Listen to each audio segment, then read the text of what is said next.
Hey, welcome to Systems Within Systems. I'm Sifu Hill. You can connect with me on systemswithinsystems.com. That will bring you to all the different sites. A thing I just learned today, or a couple of days ago from Vic, that people are using their cell phones and whatnot, people that are like me that aren't very tech savvy and whatnot, we're having trouble finding the first video of the Tai Chi and whatnot, and this young lady at work was having a hard time, and then we figured out, or Vic actually showed me, that if you hit on the logo, it brings you to all the listings of all the videos and whatnot, that you could find the first video on that. I thought that's just a friendly thing out there for people that are like me trying to find the first videos that we're doing, since they're all running in a series. Today we're going to talk about combat readiness and positioning, and how that actually works in a Mortal Kombat situation. One of the things when we talk about combat is I like to teach from the Unsheathed Sword. In real life, in Mortal Kombat, there's no such thing as on your mark, get set, go. You know, if you're sitting down from a position, you don't have to get up to fight. You take the fight right from there. If a person is suddenly coming at you, you're not going to be going this way here, or if you're going to be attacking them, you're not going to be taking a position.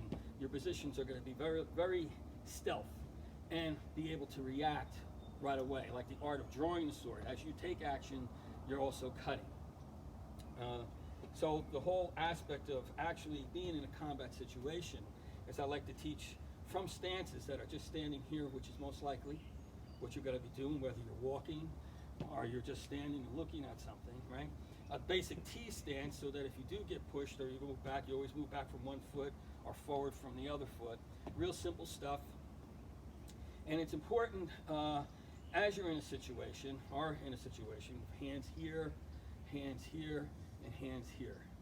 I've been in aggressive situations where the people are very verbal, very angry, and I always gave the illusion and tried to remain calm on those days as I got older, was able to remain calm, that I was listening. And this was a great position because it allows me to take off from either actions, either any type of combat readiness, going from one side to the other side, retreating and whatnot, and it keeps my hands here to act right away.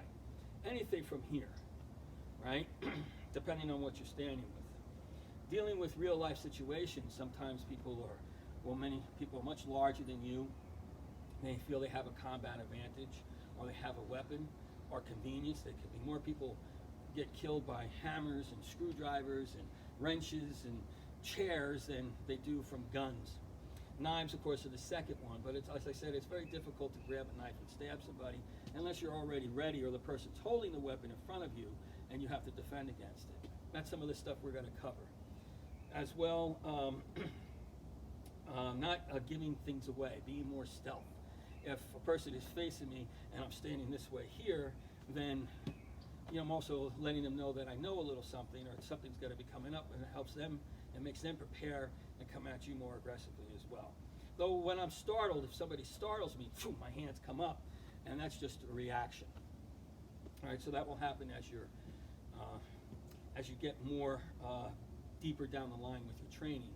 Instead of going like this here, your hands will come up in combat readiness.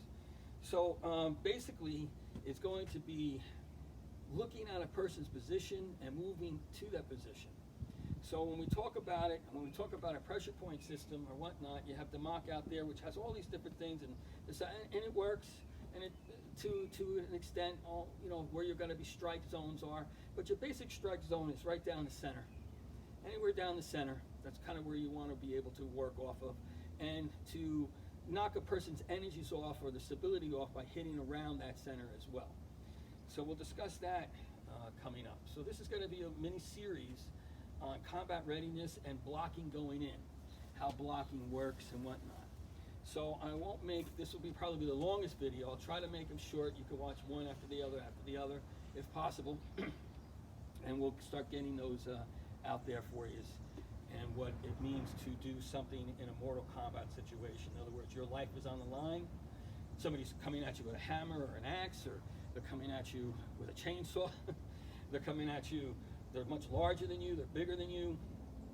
Numbers of you, and this is what we're going to really teach you how to deal with, and how blocking going in actually starts to work and develop. Okay? All right. Thank you. See you soon.